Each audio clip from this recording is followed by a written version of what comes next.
Hello students, welcome back to the channel Jitendra Arya classes. हमारा national income का आज last video है बेटा, और ये वीडियो बहुत ज़्यादा इंपॉर्टेंट है। इसमें से 4 मार्क्स का क्वेश्चन आता है। इसमें ये पूछा जाता है कि नेशनल इनकम में जो है कौन से आइटम्स आते हैं, कौन से नहीं आते हैं। आपको 2 आइटम दिए जाएंगे और उसमें से आपको बताना पड़ेगा कि ये नेशनल इनकम में आएंगे या नहीं आएंगे, और अगर नहीं आएंगे क्यों नहीं आएंगे, आएंगे तो क्यों आएंगे। तो इसके लिए हमें सबसे पहले जो नेशनल इनकम के पहले के वीडियोस हैं वो सारे देखने पड़ेंगे बेटा, तभी ये समझ आएगा। हम स्टार्ट करते हैं अपना वीडियो। तो इसमें क्या है, सबसे पहले precautions of value added method, income method and expenditure method. तो बेटा सबसे पहले वैल्यू एडेड मेथड है। इसमें सबसे फर्स्ट पॉइंट क्या है, avoid double counting of output. यानी कि हमें डबल काउंटिंग को क्या करना है, आपका अवॉइड करना है। यानी कि हमें वैल्यू एडिड देखना है, टोटल आउटपुट नहीं देखना है। हमें क्या स्टडी करना है, value added, not total output. और सेकंड हमने क्या ध्यान रखना है, take value of final goods only. Intermediate goods की वैल्यू नहीं लेनी, हमने किसकी वैल्यू लेनी है, फाइनल गुड्स की। और जो इसका सेकंड पॉइंट है, include on account production in total output. तो बेटा जो प्रोडक्शन हम खुद करते हैं और उसका खुद ही कंजम्पशन कर लेते हैं, ऐसे 2 टाइप के होते हैं। एक तो सेल्फ कंजम्पशन, जो गुड्स का कंजम्पशन करते हैं, एक इम्प्यूटेड रेंट, यानी कि जिस मकान में हम रहते हैं अगर उसको हम रेंट पर देते तो उससे रेंट आता, तो गवर्नमेंट क्या करती है, उसको भी नेशनल इनकम का पार्ट मानती है। लास्ट वन क्या है, don't include the sale of second hand goods. यानी कि सेकंड हैंड गुड्स जो है उसकी जो सेल होती है उसको इंक्लूड नहीं किया जाता, क्योंकि इसमें कोई नया प्रोडक्शन हुआ ही नहीं है, वैल्यू ऐड हुई नहीं है, कोई न्यू प्रोडक्शन हुआ नहीं, तो इसको कैसे इंक्लूड कर सकते हैं। तो ये चीजें हमें वैल्यू एडेड में ध्यान रखनी चाहिए। यानी कि इसमें हमारा जो मेजर पॉइंट है, डबल काउंटिंग से हमें क्या है, देखकर रखना, और न्यू प्रोडक्शन इंक्लूड हो रहा है या नहीं हो रहा है। अब हमारे पास जो सेकंड है, इनकम मेथड है, don't include any transfer incomes. यानी कि इसके अंदर क्या करना है हमने, जो ट्रांसफर इनकम्स कौन सी होती है बेटा, जो बिना किसी वर्क के आपको मिलती हैं। जैसे आप इसमें देख सकते हो गिफ्ट्स, डोनेशंस और आपका लॉटरी, ये तीनों चीजें जो हैं आपको क्या मिलती हैं, बिना किसी हार्ड वर्क के, बिना किसी मेहनत के मिलती है, बिना कोई काम किए, बिना कोई गुड सर्विस दिए हुए। तो इसलिए इसको जो है हम क्या करेंगे, इंक्लूड नहीं करेंगे। Don't include capital gains from sale of second hand goods. तो अगर हमें सेकंड हैंड गुड्स, कोई बिल्डिंग या कोई भी चीज सेल करने से हमें कैपिटल गेन हुआ है, तो बेटा वो भी हमारी क्या है, जो पास्ट अर्निंग है, हमने उसको जो है उसके ऊपर डिपेंड ज्यादा है, ये भी हमारी अर्निंग नहीं है। यानी कि हमारे पास पहले से कोई एसेट थी हमने, तो ये भी कोई प्रोडक्टिव काम नहीं है, तो इसलिए इसको भी नेशनल इनकम में इंक्लूड नहीं करेंगे। Don't include income from sale of financial assets. यानी कि जैसे बॉन्ड और शेयर होते हैं, तो बेटा बॉन्ड और शेयर होते हैं, इनको भी हम इंक्लूड नहीं करेंगे।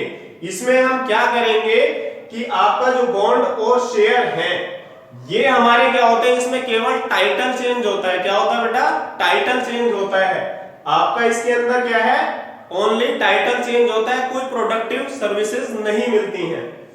Don't include payment out of past savings. अगर हमारे पास कोई पास्ट सेविंग है और हम उसमें से कोई पेमेंट करते हैं, जैसे गिफ्ट टैक्स हो गया, इंटरेस्ट टैक्स हो गया, तो ये किसी भी टाइप की हम पेमेंट करते हैं, तो ये भी हमारी क्या है, क्योंकि ये हम पास्ट जो सेविंग है उसमें से पे कर रहे हैं, तो ये भी नेशनल इनकम में इंक्लूड नहीं होगी। बेटा किस मेथड से, इनकम मेथड से।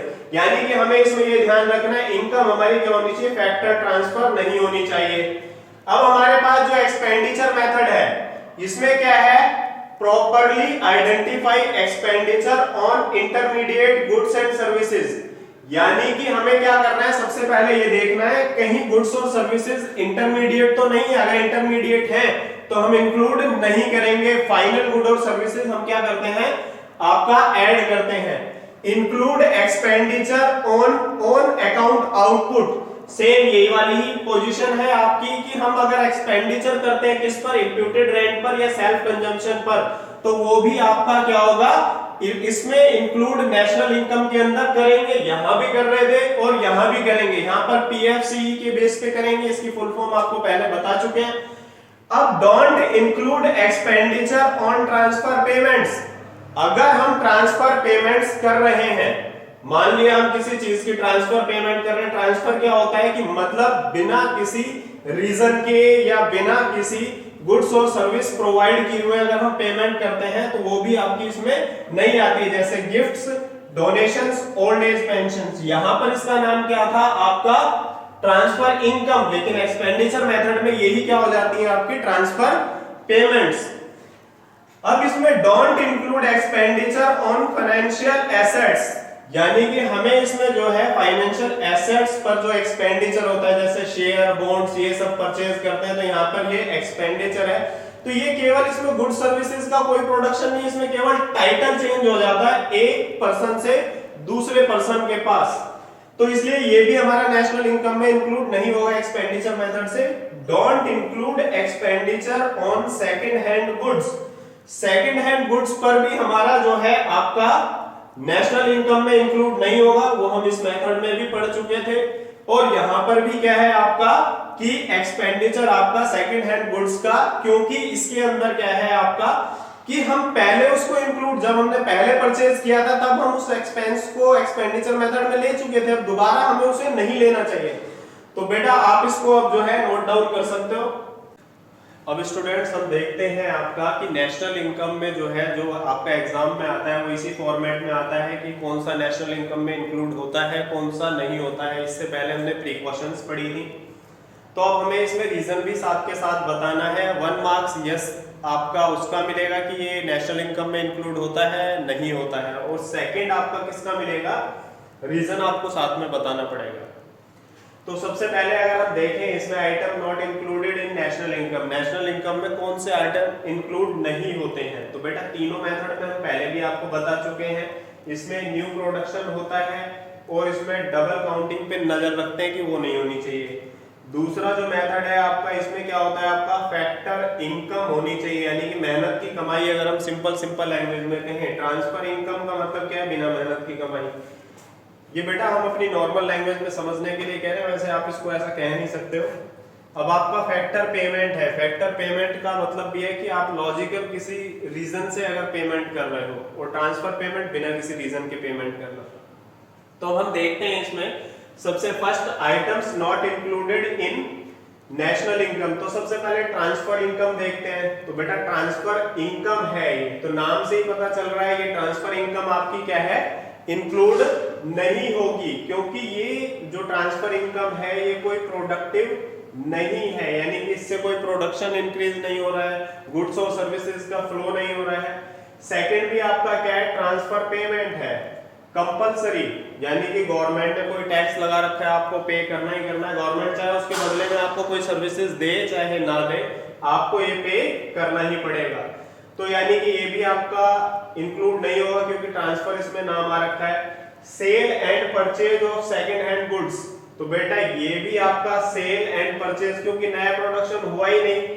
एक इसमें एक उसके जो है दो रीजन भी हो सकते हैं, जैसे इसमें हम ये भी कह सकते हैं नोट जो है प्रोडक्टिव है, और दूसरा ये भी कह सकते हैं कि आपका जो है इसमें नया प्रोडक्शन नहीं हुआ है। तो बेटा ये रीजन है, और ये इसमें ये है कि ये सारे इंक्लूड नहीं होंगे ये पॉइंट्स।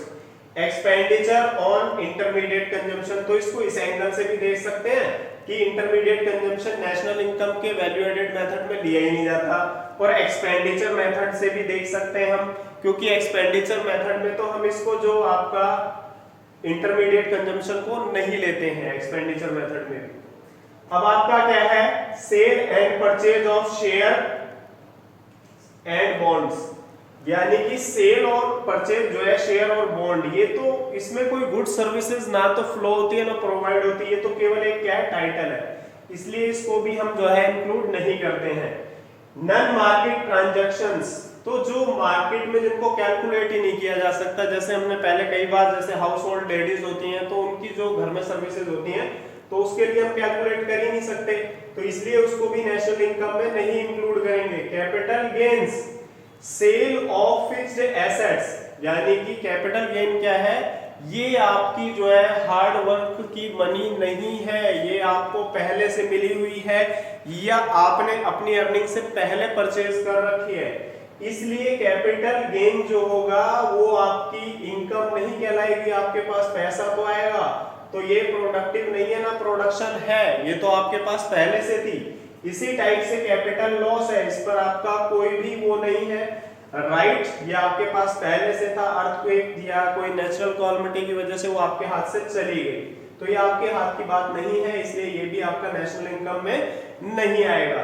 तो रीजन भी हमने बेटा आपको साथ के साथ बताए। अब हम चलते हैं क्या चीजें इंक्लूड की जाती हैं। तो सबसे पहले brokers commission on sale of, भाई सेकंड हैंड गुड्स जो है उसको तो इंक्लूड नहीं करना बेटा, लेकिन आपका जो ब्रोकर का कमीशन है उसे तो इंक्लूड करना पड़ेगा। उसका रीजन क्या है, उस पर्सन ने क्या करा, सबसे पहले सेकंड हैंड गुड्स को मार्केट में ढूंढा, फिर कस्टमर को ढूंढा, फिर उसके पास जो आपका डॉक्यूमेंटेशन का वर्क होता है उसके लिए उसने पूरा वर्क किया, तो उसने कुछ सर्विस रेंडर की, तो बेटा उसने तो मेहनत की, तो उसको कुछ ना कुछ मिलना चाहिए, इसलिए उसका जो एक्शन है वो प्रोडक्टिव है और उसको क्या है नेशनल इनकम में इंक्लूड करना चाहिए। अब आपका services provided by owners of production units, जो प्रोडक्शन यूनिट्स के ओनर होते हैं वो बहुत सारी सर्विसेज करवाते हैं, सर्कुलर फ्लो में हम पढ़ चुके हैं, तो उसके बदले में जो उन्हें पैसे मिलते हैं तो यानी कि वो भी आपका प्रोडक्टिव एक्टिविटी है, तो ये भी नेशनल इनकम में इंक्लूड होना चाहिए। कैपिटल फॉर्मेशन, ये तो आपका पता ही है, कैपिटल फॉर्मेशन इन्वेस्टमेंट क्या है, जीडीसीएफ, ये आपका जीडीसीएफ एक्सपेंडिचर मेथड के अंदर आता है, तो ये तो आपका जो है वैसे ही इंक्लूड होता है।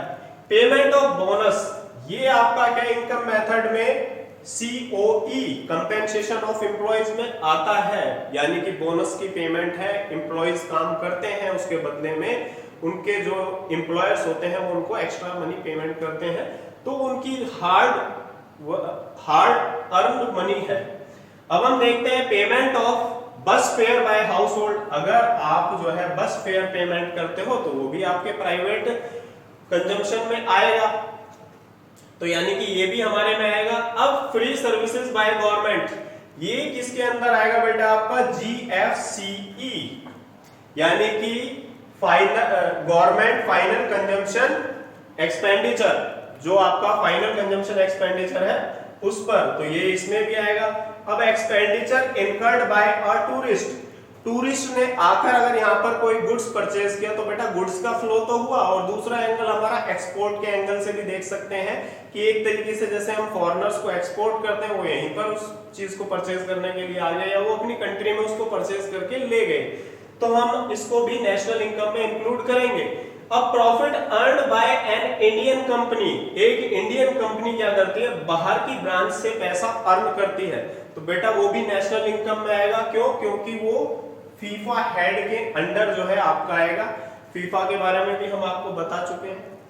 तो ये आपके जो है इस तरीके के क्वेश्चन आंसर आपके उसमें एग्जाम में आते हैं। एक तीन चीजें आपके लिए और है, ब्लैक मार्केटिंग, बेटा एक वर्ड लिखा हुआ है ब्लैक मार्केटिंग, यानी कि जब आप क्या करते हो मार्केट कंडीशंस का फायदा उठा के किसी चीज को ज्यादा रेट्स में सेल करते हो, तो उसे नेशनल इनकम में लिया जाए या ना लिया जाए, लीगल तो नहीं है ये, लेकिन इसमें गुड्स और सर्विसेज का फ्लो हो रहा है, इसलिए इसको भी नेशनल इनकम में लिया जाता है। कंट्रोवर्शियल है लेकिन फिर भी लिया जाता है।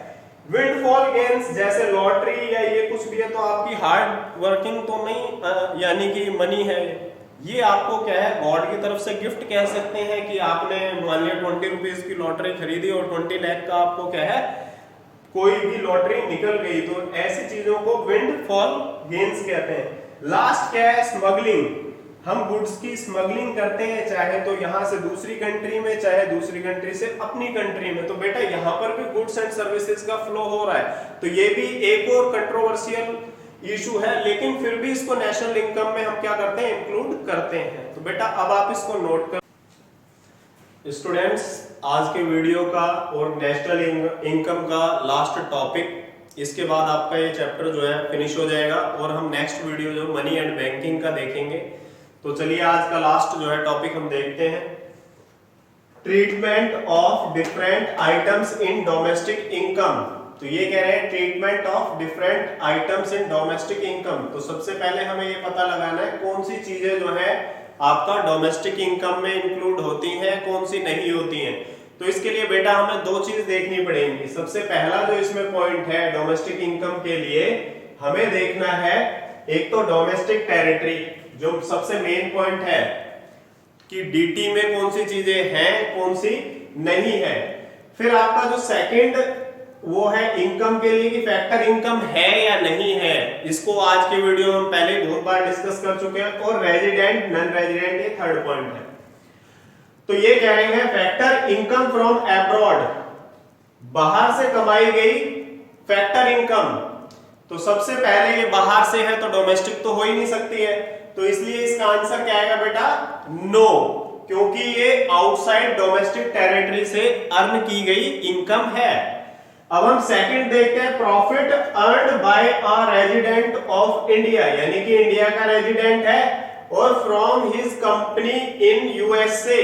तो सबसे पहले इसका ये पता लगाइए डोमेस्टिक टेरिटरी है नहीं है, तो यूएसए हमारी डोमेस्टिक टेरिटरी नहीं है, तो इसका मतलब आउटसाइड डोमेस्टिक टेरिटरी। और इसमें क्या है, इसका मतलब कि ये डोमेस्टिक में आएगा ही नहीं, जब आउटसाइड डोमेस्टिक टेरिटरी है तो ये हमारी डोमेस्टिक इनकम नहीं है। Salaries to Indian residents working in Russian embassy in India. तो बेटा इंडिया के अंदर जो है रशियन एम्बेसी है, तो यहां पर क्या है कि आपका वो इंडिया की डोमेस्टिक टेरिटरी नहीं है, वो क्या है रशिया की डोमेस्टिक टेरिटरी कहलाएगी। तो इसलिए ये भी क्या है, नहीं है, आउटसाइड डोमेस्टिक टेरिटरी। इंडिया में तो है लेकिन इंडिया से आउटसाइड मानी जाती है कोई एम्बेसी होती है तो। Scholarships given by government of India, अगर गवर्नमेंट ऑफ इंडिया क्या कर रही है, आपकी स्कॉलरशिप दे रही है, तो बेटा ये भी नहीं आएगी। क्यों? क्योंकि ये ट्रांसफर इनकम है। Financial sale of share and bonds, share bonds वगैरह जो होते हैं इनकी सेल जो है ये बेटा डोमेस्टिक इनकम में आएगी नहीं आएगी, तो ये भी नहीं आएगी। क्यों? क्योंकि इसमें टाइटल की सिचुएशन है, जब ये नेशनल इनकम में नहीं आ रही तो डोमेस्टिक में तो आने का बनता ही नहीं है इसमें कुछ भी। विंडफॉल गेन्स, विंडफॉल लॉटरी वगैरह ये तो लग ही नहीं रहा कि इनकम है किसी भी टाइप की, तो इसलिए ये भी आपकी नहीं आएगी, क्योंकि इसमें क्या है, flow of goods and services नहीं हो रहा, इसमें कोई भी गुड्स और सर्विसेज का फ्लो नहीं हो रहा है। अब एन इंडियन ओन्ड एरोप्लेन, यानी कि इंडिया का एरोप्लेन है और ऑपरेट कहां कर रहा है, सिंगापुर और दुबई में, तो बेटा ये होगा क्योंकि इंडियन ने इसको क्या कर रहा है कि इसका ऑनर है, तो उसको भी जहां पर वो चलता है उसे डोमेस्टिक टेरिटरी इंडिया की ही माना जाएगा। अब आपका जो है next, purchase of goods by foreign tourist. अगर फॉरेन टूरिस्ट हमारे यहाँ पर आकर कोई सामान परचेज करते हैं तो बेटा वो भी हमारा डोमेस्टिक टेरिटरी में आएगा, क्योंकि इसको एज ए एक्सपोर्ट कंसीडर किया जाएगा, क्योंकि वो अपनी कंट्री में उसको लेके जाएंगे गुड को। Brokers commission on sale of an old car, कोई पुरानी कार को जो है बेचा गया है, तो बेटा सीधी सी बात है इसका आंसर भी क्या होगा, यस, क्योंकि इसके अंदर क्या हो रहा है, प्रोडक्टिव सर्विसेज है। ये हम पहले नेशनल इनकम में एक्सप्लेन कर चुके हैं। Profit earned by branch of foreign bank in India, profit जो है अर्न किया गया है फॉरेन बैंक ने इंडिया के अंदर, तो ये तो इंडिया की डोमेस्टिक टेरिटरी है। जब इंडिया की डोमेस्टिक टेरिटरी है तो इसका आंसर भी क्या होगा, ये डोमेस्टिक इनकम में इंक्लूड होगा। और ये क्यों? क्योंकि ये डोमेस्टिक टेरिटरी के अंदर अर्न की गई इनकम है। तो बेटा इस तरीके से नेशनल इनकम आपका खत्म हो चुका है। मैं होप करता हूं आपको ये चैप्टर बहुत अच्छी तरीके से क्लियर हो गया होगा। आप इसी तरीके से लाइक शेयर करते रहिए और चैनल को प्लीज सब्सक्राइब जरूर कीजिए और थैंक यू।